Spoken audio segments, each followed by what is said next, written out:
Ralph Lauren, Urban Outfitters, Paul Frank. Dr. Adrienne Keene is a member of Cherokee Nation and a postdoctoral fellow at Brown University, whose passion for addressing the misrepresentation and appropriation of Native cultures has led her to take on those fashion giants. Her work has been published in academic and mainstream media outlets, and her blog, nativeappropriations.com, puts a spotlight on the variety of ways mainstream US culture marginalizes and misrepresents Native people, minimizes their oppression, or straight up rips off their ideas. Dr. Keene's blog is a frequently cited resource in social media, not to mention an invaluable resource that I've incorporated into some of my classes. If you've been in my Honors 101 class, you read her blog. If any of you are curious about why dressing up like a Pocahontas for Halloween is problematic, or what the big deal is with a certain football team's name and mascot in Washington, you need to check out her blog. Seriously, it's nativeappropriations.com. It's clever, irreverent, smart, and really, really funny. Dr. Keene's scholarly work focuses on examining obstacles Indigenous students face in our educational system and developing ways of supporting these students as they navigate higher ed. She's written a great deal about representations of Indigenous people in pop culture and fashion, and courageously speaks up when she sees Native artists' work being ripped off or Native people being misrepresented or dehumanized. A striking characteristic of all of her work is that it is wise and analytical, while also deeply compassionate. It is my great honor to introduce Dr. Adrienne Keene to the Lasell College community.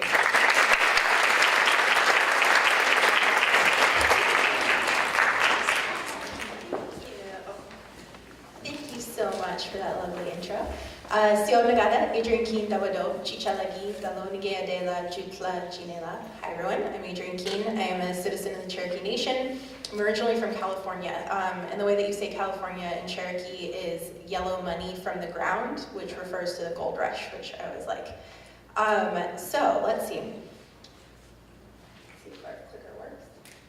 Okay, so the plan for today is we're going to talk a little bit about cultural appropriation and representations more broadly, how those play out in pop culture and fashion specifically, because I know a lot of folks here are interested in fashion and fashion design. And then we'll touch on Halloween, because I know that that is coming up, and things that we want to talk about and give you some language to be able to talk about it with your peers.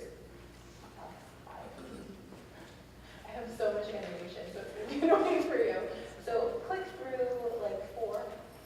Okay, so we'll definitely focus on why it matters, and I'll give you some examples from psychology research and from other Native scholars who've talked about it to talk about why it matters.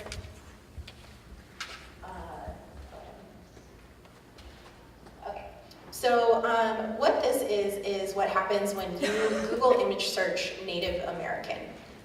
And I like to use this slide because I feel like it's pretty striking. So if we look at the imagery here, the biggest thing that you might notice is that largely, overwhelmingly, these are images of men. So there are not Native women represented in this at all, except for one photo down here in the corner. And that largely they are photos of folks in traditional regalia, and traditional regalia that comes from a very small number of tribal communities. So this sort of headdress that you see here, the sort of buckskin and the braids, that actually is representative of only a handful of tribes throughout the United States. So to me, this is really interesting and kind of sets the context of what we're thinking about when we think about Native representations. This is what happens in 2015 when you Google Native American. We don't get contemporary images. We don't get anything that represents the diversity of Native peoples in America. We get these largely stereotypical sort of Hollywood Indian images. So the one exception on this page is this one down in the corner down here, and that is actually a still from the Miss Indian World competition, which happens at the Gathering of Nations powwow every year in New Mexico.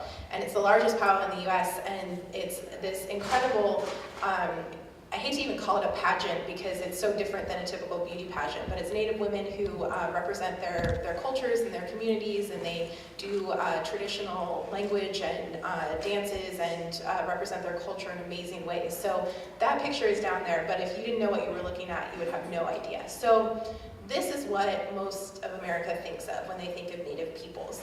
And so where do these kind of stereotypes and images come from that inundate us so much that this becomes the norm for Native people? So now I have a bunch of images, which I'm going to make Jesse click through, that represent sort of where I came from with starting my blog, what the sort of images were that really became problematic to me. And a lot of these will probably look very familiar. They're things that we see everywhere and we see every day. And I think when you start to see them all stacked up, it creates this narrative of Native peoples. So first up, we've got the guy in the back there. Let's see if I can, so then you can see better and I can see better. So we have a sacred headdress on a skull, on, I guess, a hipster. But headdresses are something that are extremely sacred to Plains communities, and definitely not something that you would associate with death either. So next is Lego. We got this little guy with war paint and beads and bow and arrow. Next. One that we'll talk a little bit more about. So this is sexy Native American Indian, and I'll read the description for you. Play Pocahontas in this sexy Native American Indian costume, and John Smith might give back Manhattan. Put the wow in powwow and party on. So we'll talk more about that. Lone Ranger and Tonto. I wrote a ton about this movie on my blog. I think I have like 7 or 8 posts about it. And Johnny Depp's portrayal of Tonto. That comes from What Makes the Red Man Red, which is a song in Peter Pan, which was something that I think every child in America has seen many, many times. And my mom is a 2nd grade teacher, and she did not even think about the levels of problematic of that until much later in her life when she was showing it to her kids and then heard them singing it later on the playground. And she was like, what was I thinking? Stanford Indians. So I went to Stanford undergrad. We used to be the Indians until 1971 as our mascot, and it was changed due to student activism. So Indian mascots are something that are still a very big issue and something that I still can't believe is still acceptable. But I write a lot about mascots. This is a book that teaches kids how to play Indian, and it kind of mixes together like all the different tribes, and it tells you how to make a teepee out of like a canvas drop cloth and how to make these outfits out of paper bags, and the language is all in past tense, and again, mixes together a lot of the communities, and this is something that's available in your local library. Cherokee Red Soda. If you walk away with one piece of knowledge from this presentation, know that Cherokee people never wore headdresses. So all the folks who defend their offensive costumes by saying they have Cherokee ancestry, Cherokees do not wear anything that looks like that. So firewater whiskey and bourbon. Next one is a teepee for your cat. Baking powder, iPhone games. Eskimo Joe's is a restaurant in Stillwater, Oklahoma. And this one is Trail of Tears fireworks. So this was sold in Connecticut a couple of years ago. It's a company based in China, but still something that was sold here in the US. And so I hope I don't need to go into detail about why that would be problematic. And lastly, wanted to end with that image because it's one that we see on TV multiple times a week, especially during this time of year, something that has caused a lot of controversy. This is the logo of the football team in Washington, for those of you who are football fans, the name of which I don't even like to say because I consider it a racial slur. So this is the context. These are the images that, if you start to think about it, you can probably think of hundreds more that you have just come across in your everyday life that you see. And the portrayals of the Native peoples in these are very kind of stock stereotypes of Indigenous peoples. So, next slide, please. So it brought me to, all of this kind of context brought me to wanting to start my blog. And to give the backstory of it, I started it in 2010 when I was a first year, well, end of 2009, early 2010. I was a first year graduate student at the Harvard Graduate School of Education. And I had come from California, where I was at Stanford, and there was a very large and supportive Native community on campus. We had almost 250 Native students on campus, which is a ton. So anytime that there was an incident on campus, anytime something came up, there was enough of a community that we could come together and we could make change. I was never the only Native student in my class. There was always someone else I could kind of rely on, could talk to about the issues. We had multiple Native faculty, still not enough, but we had some on campus. And then I got to the East Coast, and all of a sudden I was surrounded by classmates who told me to my face that they had never met a Native person before, that they thought Native people were extinct, that they didn't think there were any more Natives on the East Coast. And I didn't have any Native faculty, my syllabi didn't have Native people on it, so it was just this experience of total invisibility and erasure. And I was deeply invested in wanting to research issues that were important to my community, important to Native communities. And my classmates just didn't get it, why that was something that would still be important today. And then one day I went across the street, and there's a huge Urban Outfitters across the street from our campus. And it was the very start of these sort of tribal trends in fashion, the resurgence of them. And in the bargain basement was every stereotype you could imagine. There were these like totem pole jewelry stands and neon dream catchers and like headdress t-shirts and feather earrings, all just fake moccasins, all just displayed for anyone to buy. And something kind of clicked, and I realized that the reason my classmates had such a hard time understanding my experience as a Native person, the issues and communities that I cared about, was the only images they ever saw were like the ones in Urban Outfitters, like the ones that I showed you. So it wasn't any wonder to me that they had such skewed perceptions of contemporary Native people if these were all the images they ever saw. So I decided it was a problem and that I wanted to do something to write about it. So I started the blog, and this is what it used to look like back in 2010, and that's my very first post, called It Started with a Trip to Urban Outfitters. And it's kind of reflective of my state of mind during that time. It's really like dark and a little like emo.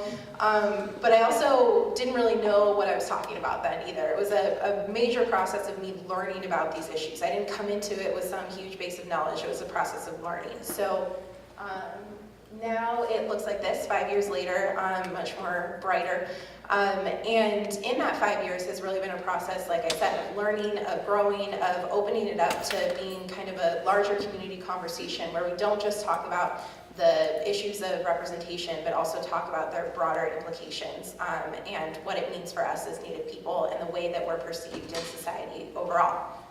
And I also have a Facebook community that has grown and grown and grown and continues to blow my mind that there are over 100,000 people who want to talk about these issues and are sharing links and sharing discussion points about this. So for Native people, the kind of broad categories that we have of these stereotypes that are reflected in those images that I showed you, reflected in that Google image search as well,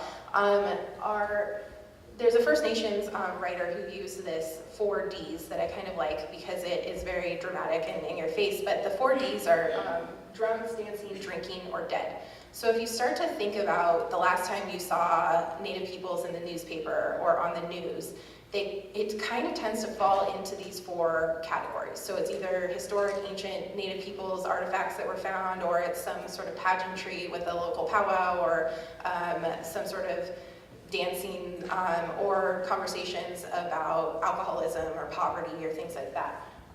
It's not a lot outside of that for contemporary representations. And then for Native men, we tend to have these 2 stereotypes, or we have the savage stereotype more broadly, and that falls into 2 categories of either the sort of noble savage who is the very connected to nature and stoic warrior who like wants to help the white settlers and it's just very sort of noble. And then the ignoble savage is the wild-eyed, sort of tomahawk-wielding, wants to kill and scalp everyone stereotype. And then for Native women, we are really put into this very overly sexualized category. So it tends to be this sort of Indian princess or sexy, another word that I don't even like to say, that takes away the agency of Native women, that ignores the history of our matriarchal societies, and that women held almost all of the power in most Native communities prior to contact. And then in our communities, we have major issues with the sexualization of Native women and sexual violence against Native women. Thank you. So when we have things like the sexy Native American Indian or the Pocahontas costume, it continues this this perception that Native women are kind of free for the taking, that we're these sexualized beings, and it contributes to these cycles of violence against Native women. But the biggest one is invisibility. And so for Native people in every sector of society, we are not represented. And if we are represented, we're misrepresented. So that invisibility is something that really carries through. Like if you think of TV today and all the shows that you watch, there are literally 0 Native characters. Parks and Recreation had a Native character who I actually think is a great portrayal.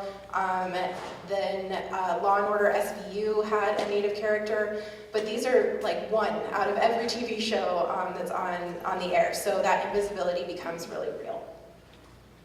And this ties into stereotyping. So when I'm talking about the diversity of Indian country and these 567 federally recognized tribes, each of those tribes has their own language, their own culture, their own history, their own tribal government, their own homelands, and that is completely erased by these images.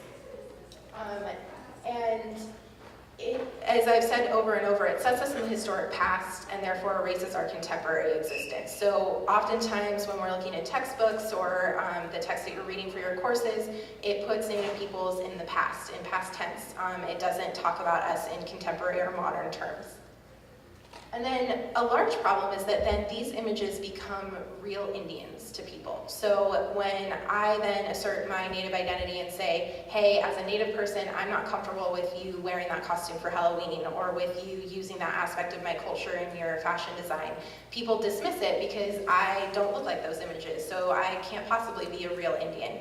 And Native identity is something that is very complex and complicated. And in the US, it's a racialized identity, so we're considered a race, but it's also very much a political identity. And you heard I introduced myself as a citizen of the Cherokee Nation. And we're citizens of sovereign nations. And so that identity is very different than a racialized identity. And they both go together to create what it means to be a Native person. But when the only images you see are these stereotypes, it erases that diversity and that nuance and replaces in people's mind what a real Indian is, and therefore takes away our authority and ability to speak back on those issues. So now that leads to cultural appropriation. So I promise I have more images for you in a minute. This is the academic-y part. So at the most basic level, cultural appropriation is taking from a culture that is not one's own intellectual property, cultural expressions and artifacts, history, and ways of knowledge. And this comes from a First Nations writer in Canada. And that, on its most basic level, is pretty straightforward and also not exactly problematic. What we get into is that there's actually layers of power and systems of power that are in place that make this problematic. So when people talk about the harms of cultural appropriation, people often dismiss this kind of stuff as being like, it doesn't really matter, it's not a big deal, like what are you so worked up about, it's just fashion or art or culture, whatever. But I've kind of divided it into 2 halves that can help people think through it. And the first is the economic arguments of the harms of this. And these are ones that people tend to have a little bit easier time wrapping their heads around, because in our capitalistic society, we understand money, we understand economic arguments, we understand things like intellectual property. So that's the biggest one, so if we think about a brand, if we think about a fashion brand like Louis Vuitton or something that has a very recognizable logo, that's protected under law. That's intellectual property of the company. So if someone else decides to make a design using that logo, they can be prosecuted under the law. But that protection does not apply to like non-Western cultures or to Native peoples or other indigenous peoples or basically anyone besides white Western European sort of folks. And that has never really been seen as a problem. And to me, I wonder, why is that? Why is it seen that our intellectual property, our knowledge is not protected in the same way? And there's also this piece of trademark and copyright. So in the case of the Navajo Nation, they've actually trademarked their name, Navajo, in conjunction with textiles or clothing or things like that. Back in the 1970s, they were very proactive with this. So in 2011, when Urban Outfitters released a whole line of products that were named Navajo, they actually sued them. And the lawsuit is still ongoing, but they had that trademark on their name to be able to say, no, this is our property. Like, we are the Navajo Nation, and you can't use that to sell your products. There's also something called the Indian Arts and Crafts Act that is a federal law that protects Native artisans, but it's very limited in its protection. So basically what it means is if you are a non-Native artist or artisan and you sell something and say that it is made by a Native person and you are not in fact a Native person, you can be fined under this law. And apparently there's even jail time, though they've never actually jailed anyone under this. But it's very limited in its protections. But the bottom line is that this is a case where the appropriating group is benefiting. They're getting a lot of money off of this. Urban Outfitters is getting money from selling things called Navajo, and the group that it's coming from is not. So when all those products are being sold in Urban Outfitters, that totem pole that is reflective of Northwest Coast communities, those communities aren't getting any of that profit from it. And that goes along the lines with all of this. Then on the other side of things is something that people have a little bit harder time wrapping their head around, and these are the moral and cultural arguments.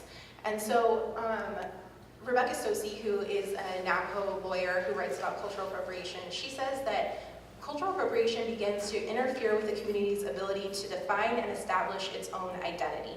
So for me, if I am saying these are the things that make me Cherokee, these are the things that I identify with to be a part of my culture.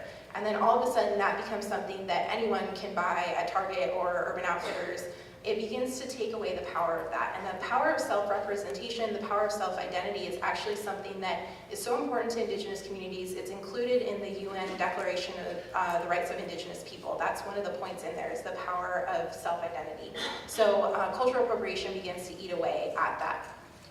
And then a lot of these are sacred aspects of culture. So if we're talking about the headdress specifically, that's something that is reserved for the most revered leaders from those communities. It's something that has to be earned. It's a symbol of respect and of honor, and something that is used in ceremonial practices.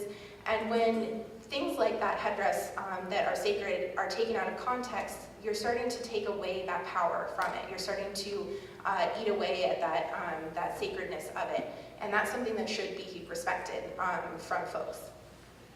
And as I talked about, this all ties in with stereotyping, because it's really boiling down culture into these sort of stock set of stereotypes and saying that this is what represents a community, and erasing that diversity and nuance and all these words that I keep saying that are important to recognize. And the last piece is this idea of cultural survival, or as Rebecca Sosi calls it, cultural sovereignty. So I talked about that we're citizens of sovereign nations, and what that means is that we have the rights of self-governance. So we have our own tribal governments, we have our own education, we have our own healthcare, tribal police, fire, all of these things. We have the power to have jurisdiction over our own tribal lands. And the piece of that is also very important is cultural sovereignty. So having the power and control over our own cultural practices as well goes right along with that establishing of ourselves as sovereign nations. But the biggest thing with all of this, as I mentioned, is that these are issues of power that we're talking about. And specifically with Native people, you cannot separate this from the long history of colonialism in the United States. So no matter what, this is a group that is in power taking from a group that's in a marginalized position.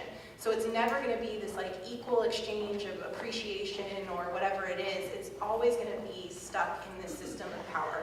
And so that, to me, is why it becomes a very big problem.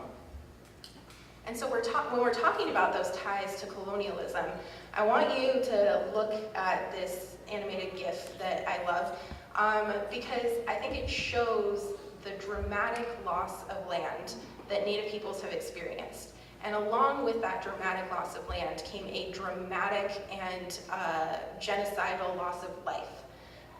And in order to justify that, so for the settlers to justify that loss of land and loss of life, Native peoples had to be painted as inferior in every way. We had to be savage, we had to be less than human, we had to be culturally inferior, because otherwise, how could you justify this? How could you say that that's okay and not a problem? So we have images like this, we have images like I was showing you that paint Native peoples as this savage inferior and therefore not worthy of life, worthy of eradication. And so this is the history that we have. And on top of this sort of physical genocide and physical taking of land, we have cultural genocide that occurred simultaneously. So if it wasn't possible to physically get rid of every Native person, then the colonizers decided that we would culturally get rid of Native people, and maybe they could assimilate into mainstream society. And that was done through a concerted effort through a system of Native boarding schools that took Indian kids as small as 3 and 4 away from their families. They weren't allowed to speak their languages, they weren't allowed to wear their traditional clothing, they had their hair cut, they weren't allowed to see their families. And this, the goal of these schools, and it's written down, was to kill the Indian and save the man. And this was seen as something that was like benevolent, like, oh, we're not actually gonna kill you, we're gonna let you live, and it's gonna be great, you're gonna be a functioning member of our society. But so this is the context. So for all of these generations, Native peoples were not allowed to practice our culture. We were not allowed to practice our ceremonies. It was prohibited by law until 1975. That we could not hold religious or spiritual ceremonies. The American Indian Religious Freedom Act was passed in 1975, like that's not that long ago. And so for all this time, we had no power to maintain our culture under these laws and practices, but we did. And so communities have held on to these cultural practices, have held on to our traditions and our traditional regalia and our art and our aesthetics and our designs, even through all of this. But now, all of a sudden, these things that for generations we were told were illegal and we weren't allowed to do and were against progress are suddenly seen as cool and suddenly seen as something that everyone should have access to. And so for us as Native people, that's a really hard thing to understand, a really hard thing to swallow, because we didn't have power and control before, and we still don't. Because now it's not us deciding the ways that people can interact with our cultures, interact with our designs. It's outsiders taking from us and using it however they see fit. So this is the context that we can't separate this from. And I know it seems kind of heavy when you're just trying to think about like Halloween or shopping at Urban Outfitters, but this is what I see when I see those designs in Target or Walmart or wherever. But it also matters on a couple of other levels. Besides the underlying colonialism, this quote comes from Buffy St. Marie, who most college students have no idea who that is. Anyone? The older folks in the room usually do. She is a singer, educator from Canada. She's Cree. She just won the Polaris Prize in Canada, which is the largest music award that they give, and she's like 75, so that's pretty cool. But she said, non-Indian people have very little accurate information about Native American anything, and Native Americans suffer from being misperceived all our lives because of this lack of information. Our history is still fictionalized and exploited, and our contemporary realities are mostly absent from the public eye. It is no wonder Indian people have a hole where self-esteem ought to be. And this is something that's actually quantified by psychological research. So this slide comes from Stephanie Freiberg, who is a Tulalip and Swinomish researcher from Washington State. And she did a study where she exposed Native students and non-Native students to stereotypical Native imagery or a list of stereotypes of Native people. And so, so on the top here, we have American Indian students. And over here on this side is the control. So these were the students who were not shown any imagery and took a self-esteem measure.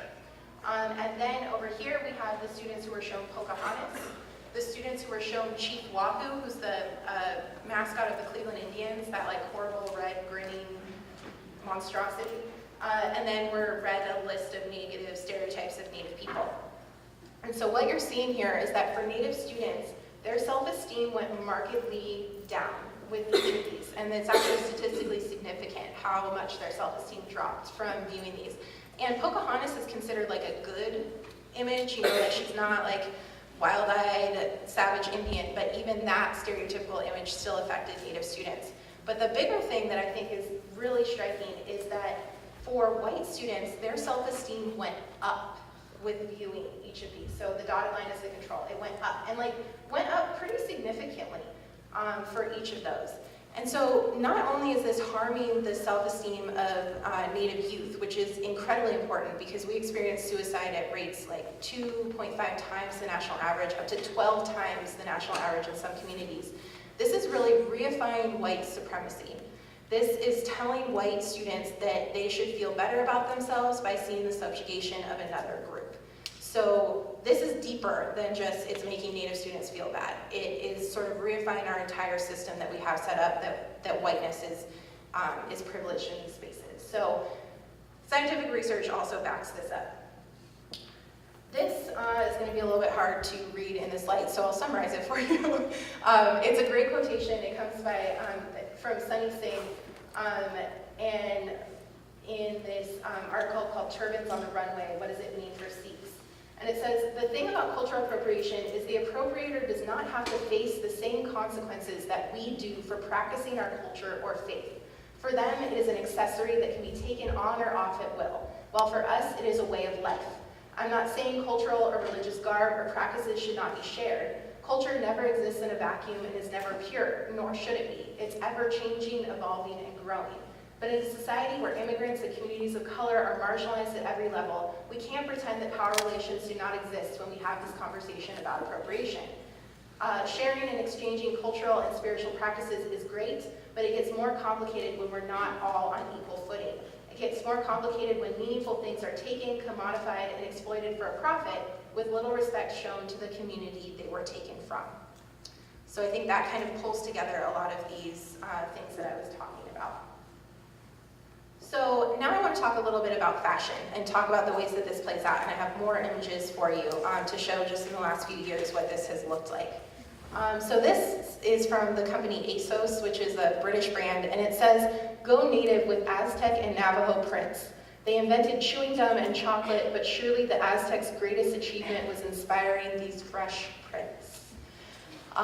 So besides that description, I do want to point out that Navajo and Aztec are culturally incredibly different, and also that these prints are more almost like Scandinavian to me than tribal. But Hello Kitty wearing a little headdress and war paint there. This is Carly Kloss in the Victoria's Secret runway show a couple of years ago, and this actually was supposed to represent the month of November in the runway. So of course, Indians, November, Thanksgiving, I don't know. But what I want to point out here is we have this plains headdress going on here, which also in communities is usually something reserved for men. So whenever you see women wearing these, it's like a direct disrespect of the sort of gender norms around that in communities. And then we have this like Southwest style squash blossom necklace and concho belt. And then I have no idea where the leopard jaguar print bikini comes in. I'm not sure what community that's traditional to, nor the fringe lucite heels. But this was something that caused enough outrage on the internet that they actually ended up pulling it from the show, which was fantastic. And Carly even ended up apologizing, which she had no control over what they put her in, so I thought that was nice of her. J. Crew with a teepee, and teepees are when people are always like, but it's a tent, like you're being so sensitive.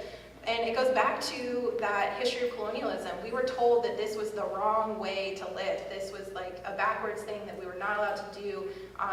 Communities weren't allowed to practice their nomadic ways anymore. All the buffalo were slaughtered, all these things. And now all of a sudden, oh, it's a great fun toy for kids. It's something we should all be able to have. So there's history there.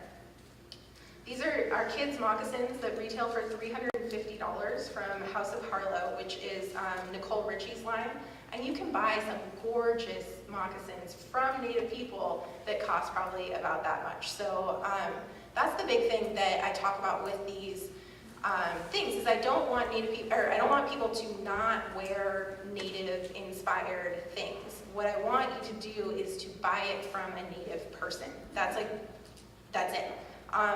because Native people, the understanding is that Native designers know how to represent themselves in their community. They know where the boundaries are. They know where things are that can be acceptable for non-Natives to wear versus a outside designer who's benefiting monetarily from this. Tommy Hilfiger, Echo Weekend Warrior, Jeremy Scott for Adidas. This one I have backwards in protest because the front of it, he literally took a totem pole from Canada and just like put it on the outfit without any regard to the story or the family or the community that that came from. That's another one from the line. This came from Nicholas Kay in Fashion Week in 2014. And the outfit itself, besides the feathers, is not anything problematic, but the whole thing was billed as an Apache shamanistic journey. And all the language around it was this like mystical Apache shamanistic thing and feathers found in the hills and weird stuff. So it's not just the outfits themselves, it's the way that they're presented as well. So Ralph Lauren had a line that we called the Winter Catalog of Cultural Appropriation, where he used these images from the assimilation time period. So that time period I showed of the boarding schools, that's where these images come from. And a lot of times they were used to show how wonderfully natives were adapting to Western clothing. And he used them to sell his clothes without talking about who these people were, what communities they come from, anything. And this was 2015, this most recent Fashion Week. On this side is my friend Bethany Yellowtail, who's Crow in Northern Cheyenne. This is her Crow pop dress. The design comes from the beadwork of her family, and she specifically asked if it would be okay to use in her design. There's very specific things in here, like this balance shape here is very specific to Crow, and the top triangle is the spirit world, the bottom triangle is like the underworld, and the middle is where the Crow live. So it's something that is in all of their beadwork and regalia. The colors are very specific. This is Marjan Pajowski, who has a brand called KTZ, just literally took her design, changed it up a little bit, put it down the runway, along with the rest of his line was extremely problematic, taking from Navajo and Lakota and all sorts of other communities. And then he didn't see anything wrong with it, never apologized, dismissed it as not a big deal. So there are 3 S's that come from a scholar named Susan Scafidi, and these are ways that help you evaluate whether or not something is cultural appropriation. And they're guidelines. They're not anything that, I will never give someone a hard line. And I think for people that's hard. They really want to know, like, this is okay and this isn't. But there's not anything like that. The problem with this is it's a lot like talking about racism. We're talking about large sort of institutional level things that exist in society and power relationships and things like that that don't have easy yes or no sort of up or down things. And we need to be able to kind of sit with some of that discomfort sometimes. But the 3 S's are source, significance, and similarity. So source is, where is this thing coming from? Is it coming from the community itself? Is it coming from a native or a designer from that community? Significance, is this something that is spiritually significant, sacred, something that I should not maybe be using?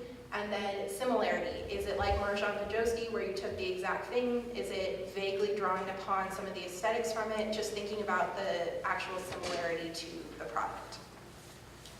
And again, those are just guidelines and something to help you think through these things. So I wanted to touch on Halloween just to end. So this is, again, if you search Indian costume, this is what comes up. But of course, this is not something that is reserved for Native communities. There are any number of horrible things that people decide to dress up of this time of year.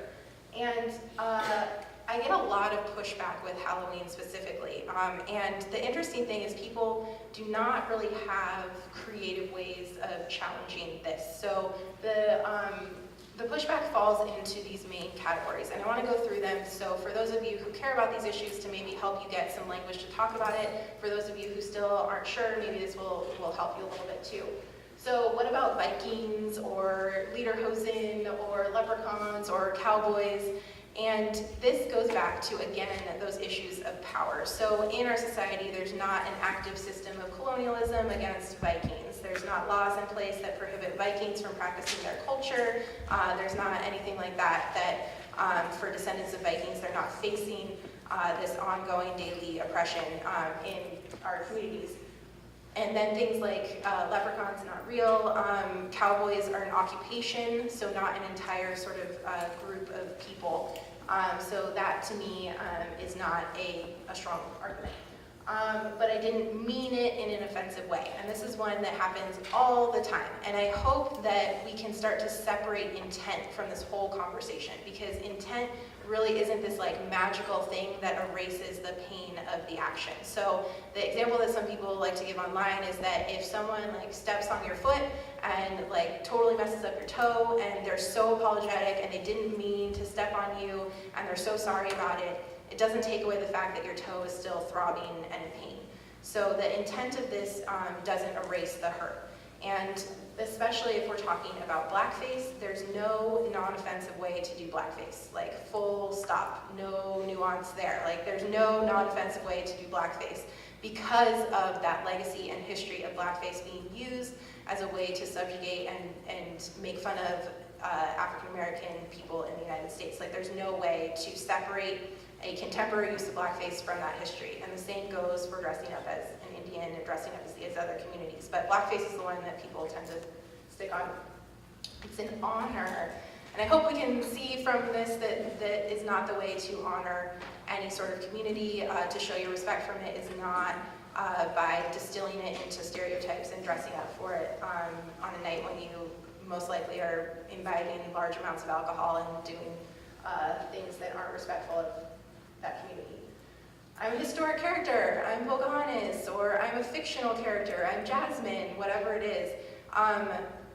Pocahontas, so we'll use Pocahontas as the example. Pocahontas in real life was between 9 and 12 years old. She was a prepubescent girl who was not wearing a little sexy one-shouldered outfit with a pretty blue necklace. She was from communities out here on the East Coast and did not even marry John Smith, was kind of sold to John Rolfe in an agreement with the community, went to England and died very young from smallpox.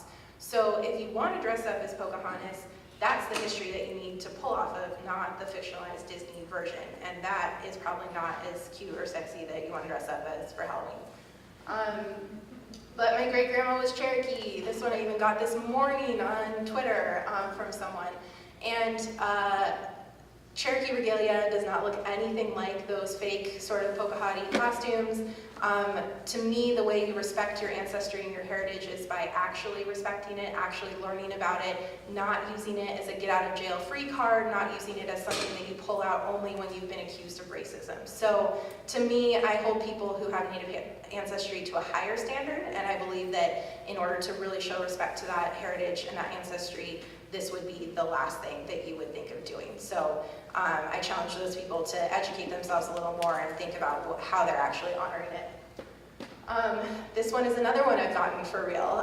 But how come you get to wear white people clothes and speak English?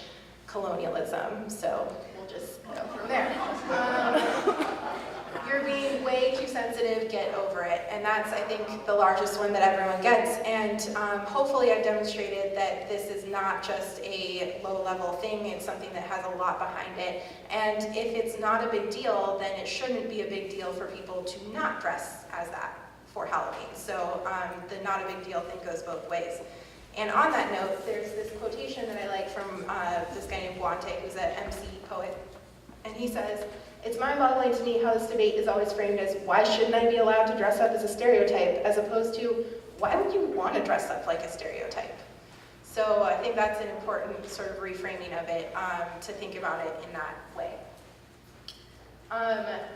This comes from Lasell College. It's kind of hard for you guys to see. I feel like it's very similar to a lot of the cool flyers that are up in your bathrooms right now, so I won't even take the time to go through it, but you can Google is your costume racist, and it'll come up. But basically, I like this upper one. Would I be ashamed or embarrassed or ashamed if someone from the group I'm portraying saw me wearing this? Which I think is a good kind of personal check-in. And I'm gonna, in the interest of time, I'll skip through this. It's actually something I wrote out on my blog. It's on there right now.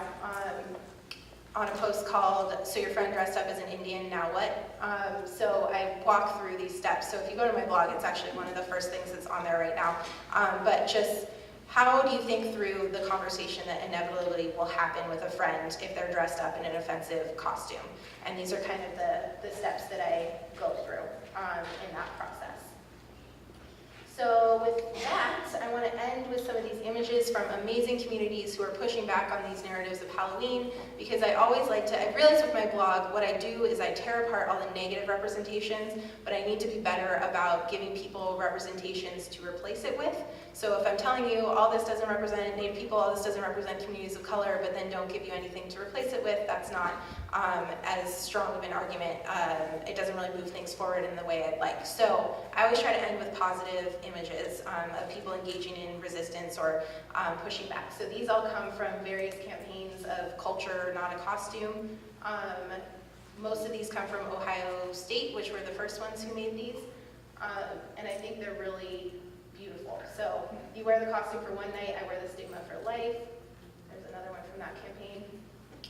And then folks who picked this up and have done sort of viral campaigns on their campuses and with their organizations of being not a costume. Because what it really boils down to is these are your classmates, these are your friends, these are your fellow community members, and this has real and deep effects on our experiences, on their experiences, and so to bring it back to thinking about the people who are involved in this. So with that, I will turn it over for questions. So Wado, thank you.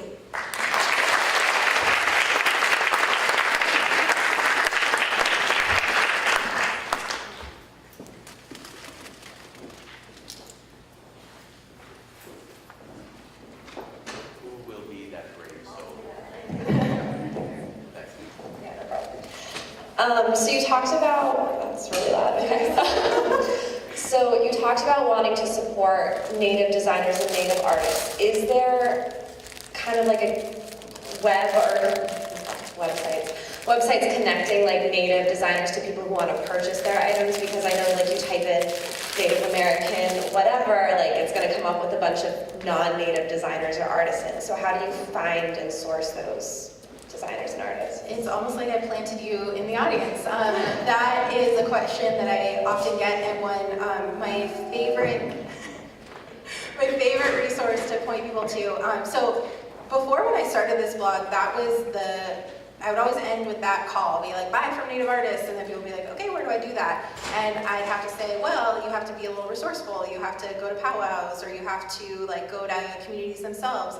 But now, my friend Jessica has solved the problem for all of us and created this amazing online boutique called the Beyond Buckskin Boutique. And it's shop.beyondbuckskin.com.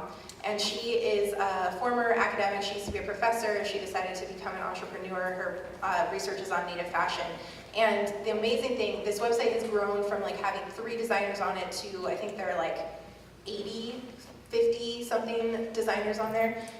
And the price points go from like $10 up into like couture gowns and beautiful, really expensive things. And so it's now created this place where everyone can just go and directly support the Native designers and see the diversity of Native styles and aesthetics. So that's a great resource. She also has an accompanying blog called Beyond Buckskin, and she does designer profiles on there, and a lot of them have their own websites as well. So if she doesn't feature them on her boutique, that's a way to find and connect with them. So the internet has changed the game on all of these conversations. I think when Native people were only 1% to 2% of the population, very hard to have a collective voice on anything when we're so geographically spread out, and social media and the internet has really given us a space to kind of have that voice and to be able to connect consumers directly with Native folks as well. So Beyond Buckskin.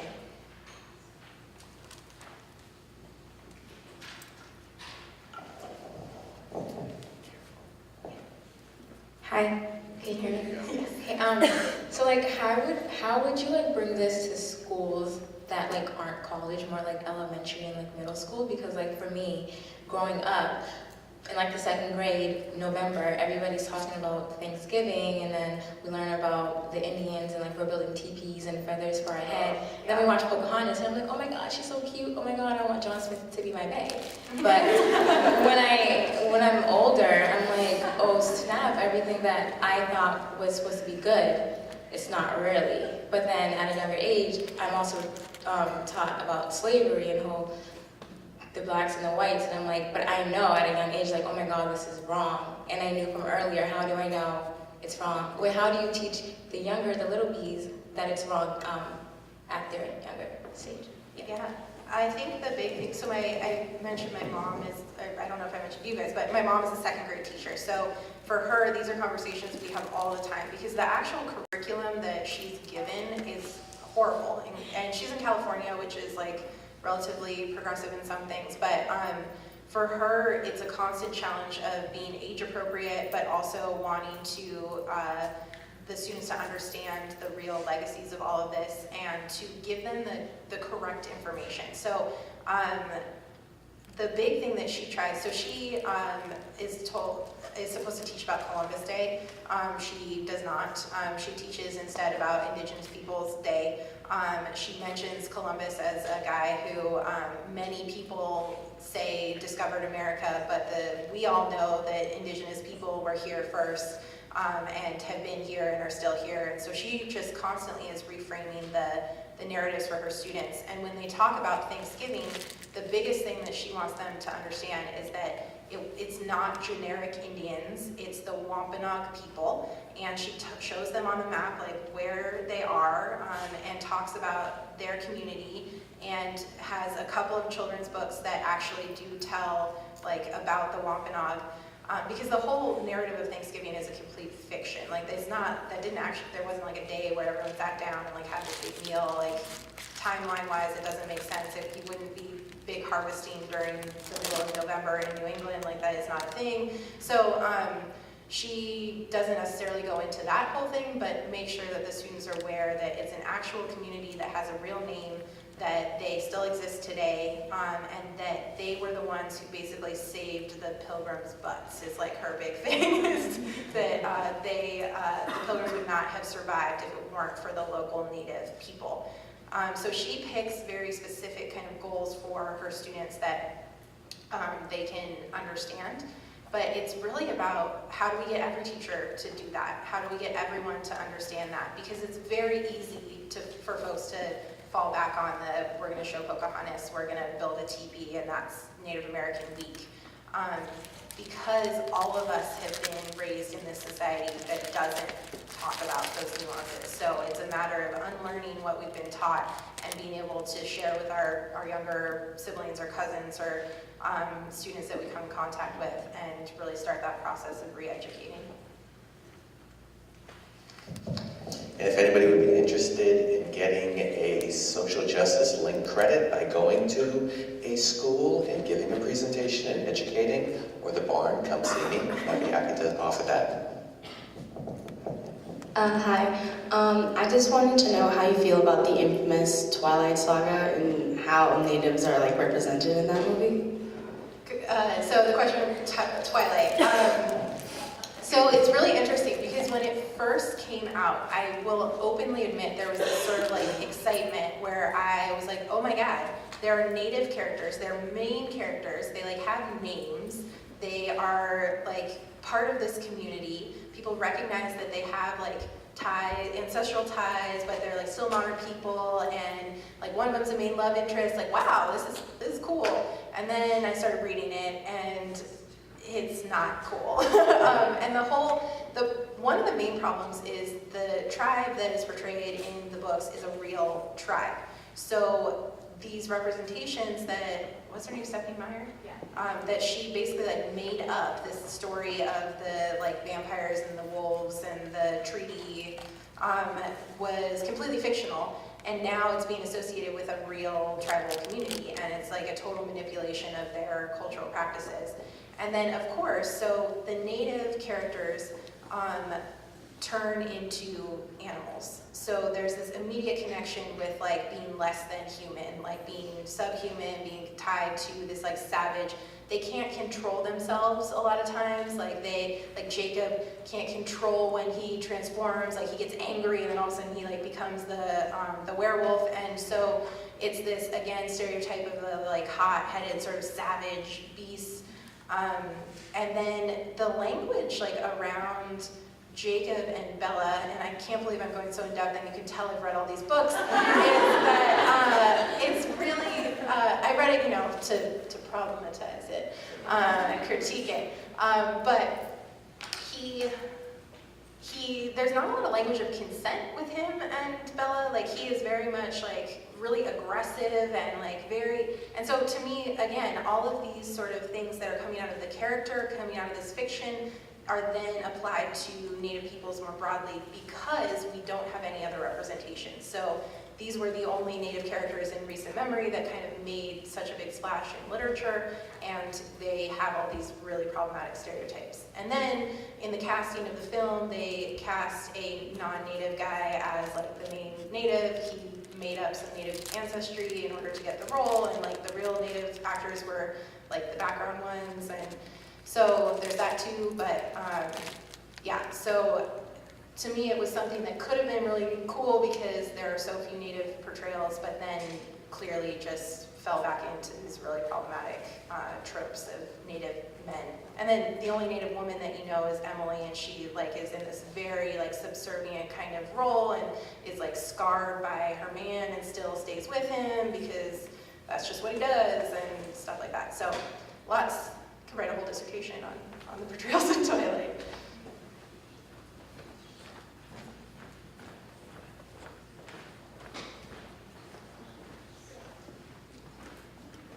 Okay, so my question is, how would you want literary characters or people in TV shows to be represented if it's not like overgeneralizing, okay, overgeneralizing their culture, but still staying true to it without, like, I don't know what I'm trying to ask, like making fun of it almost, like, or like to get people to like not, oh, that's just their culture, that's just like that. Yeah, I think that's a good question. And what I want is I want like the characters to just happen to be Native. Like I want there to be Native teachers and lawyers and doctors and love interests and everything, every sort of portrayal that non-Native people get in the media. I want there to be able to be Native roles for that, because the Native identity, and I think a good example of that is Adam Beach's character on Law & Order SVU, Chester Lake. And are you guys familiar with that show, that character? So he's just another detective like on the force, and there are certain ways that his culture like comes out, and it's very specific. Like, he is a Mohawk man, and it talks about that, and it talks about his ancestors were the ones who helped build New York City, which is true, that Mohawk iron workers were a huge part of building all of the skyscrapers in New York. So there's these subtle ways that his heritage comes out in the show, but it's not by any means the primary sort of thing that drives his character. There's not the flute music that comes on every time he comes on screen. Like, he's not like listening to the ground to like hear which way the guy like ran away or whatever. He's just like a modern Native guy who has this history, has this ancestry, but it doesn't drive the thing. But it's there to build the character, so he's not a generic Indian. He comes from a specific background and community. The only thing that makes me really sad about that character is he was so great, and then on the way they had him exit the show was by like going crazy. Like, he shot people and like ran away, and just like this whole like explosion of almost like savagery in my mind. Like, it would have been great if they just sort of transitioned him off the show rather than have him go out guns blazing, which to me brought back a lot of the stereotypes that they've been so good at breaking down with the character. So that's what I hope for, is that it doesn't have to be part of the joke, it doesn't have to be the whole storyline, that they just can be people in these roles. Amy? Yeah, so I just wanted to know for like kind of different stereotypes for High School Spirit Week. There's a day called Dress Like a Nerd Day, and I wanted to know, like, for some people it's offensive to dress like a nerd, and for others it's not. And I wanted to know, like, how do you kind of cross that line between overgeneralizing a stereotype and just kind of maybe not doing that, like not being offensive to someone and overgeneralizing? That's That's a good question, and it's definitely one that I haven't thought through deeply about, like nerd specifically. So I don't know if I can speak perfectly intelligently to that, but I think the challenge with any of these sort of like Spirit Day things, there's a lot of different ones that can be problematic. Like there's often the Cowboys and Indians Day, there's like often Hawaiian Day, or any of these things that do sort of generalize an entire group of people into these sort of stock stereotypes. And I think it'd be a good place for conversation in that school environment to see, like, are there students that are deeply hurt by that portrayal of nerds? And if there are, then that needs to be a conversation that's had of what are the ways that we could change this to be something that isn't hurtful. Because I think the biggest thing is you want to listen to folks from that community. So if there are people who identify as nerds that are feeling very hurt by those portrayals, then that's who we need to be listening to.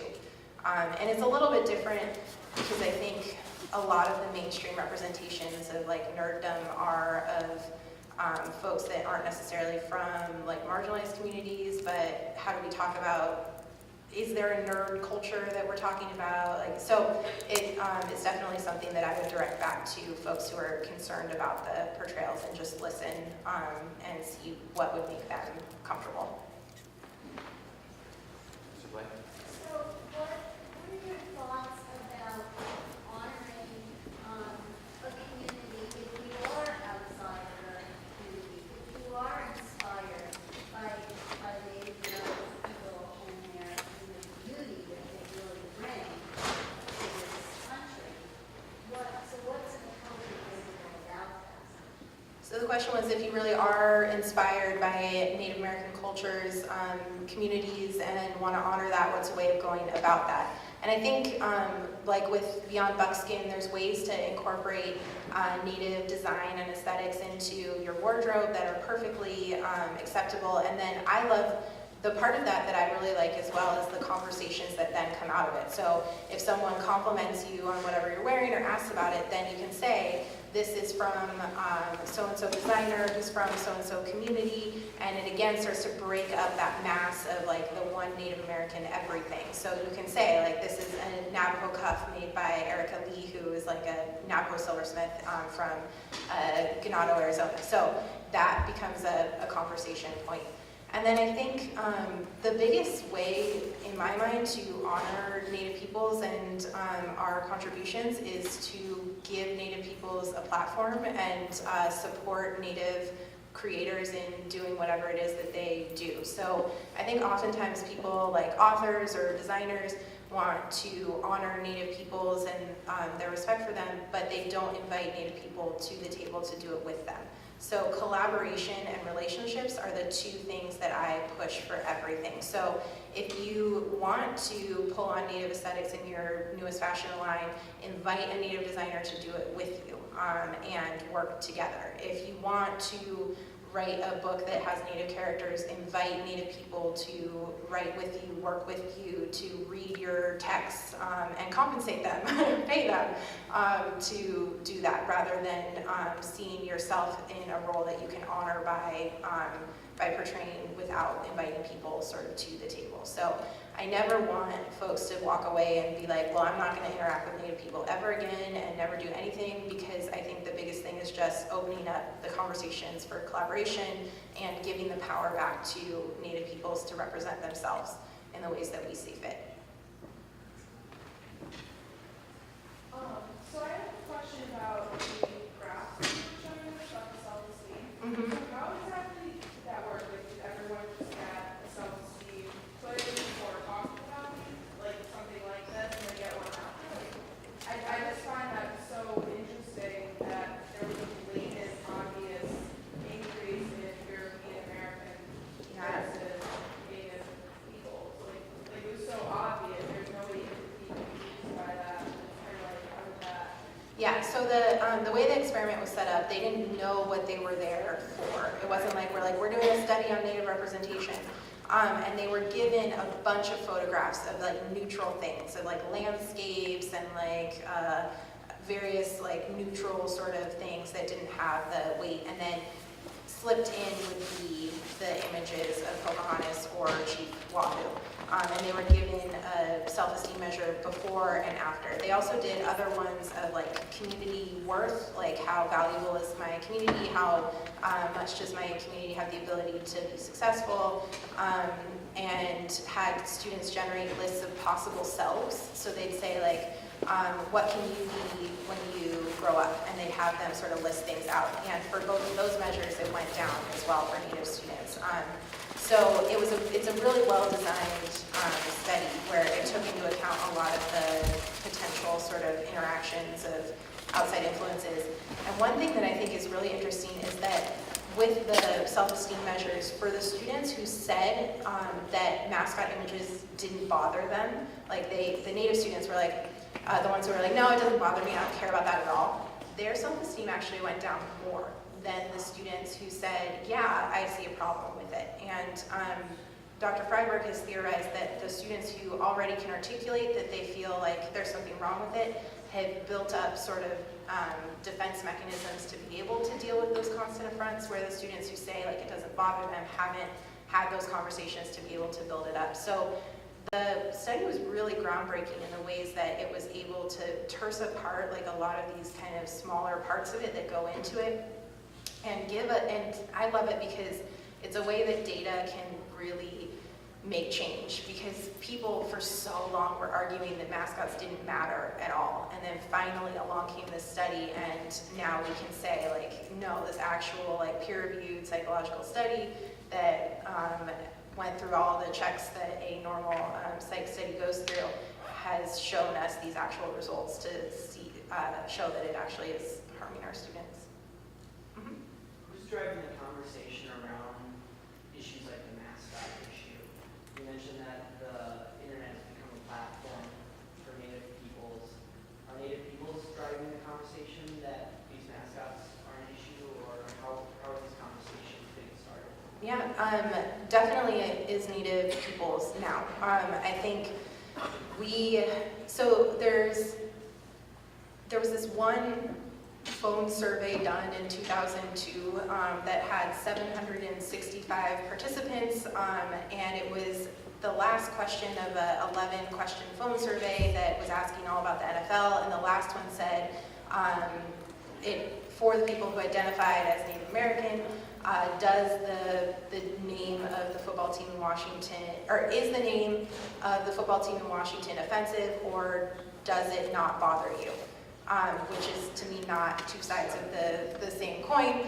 And of that phone survey, 90% of the self-identified Native people said that they weren't offended by the mascot. And that survey has been used since 2002 to sort of dismiss any activism by Native peoples by saying that 90% of Native Americans support the languages usually support the name, even though the question was not phrased that way. So 765 random football fans have stood in for all Native people. So finally, the tides have sort of started to shift and people are listening. And I think it's because of the success of like hashtags on Twitter, like Not Your Mascot has been a huge one, and being able to show the sort of collective voice that exists rather than it being these pockets of, like, because this activism is not new, it's been going on since the 60s and 70s with American Indian movement groups, but it's been pockets of on-the-ground kind of activism, and now the internet has allowed for these voices to really proliferate. And the interesting thing is a lot of people sometimes critique that the most outspoken voices are natives who live off reservation, who are, and the conversation then becomes like, aren't real Indians, like aren't the ones that are in their communities. But the reality is when you live on the reservation, you're surrounded by thousands of counter representations, of counter narratives. So when you see that football logo on TV, you turn to your couch and there are 15 people sitting there watching with you who don't look like that, and you know that Native people don't look like that. But when you're someone who lives in a community of largely non-natives, and you see the ways that non-natives are interacting with this mascot, when they're painting their faces, when they're tomahawk chopping, when they're saying scalp the Indians, or whatever it is, then that's when it becomes really real. And so I think there's not as big of a divide between the communities as people think. It's just the reality of context and of where you're living and the ways that you see people interacting with those mascots. Because no one's ever gonna go to a reservation community, I hope, go to a reservation community dressed like the way that they do when they go to the football game. That just is not gonna happen.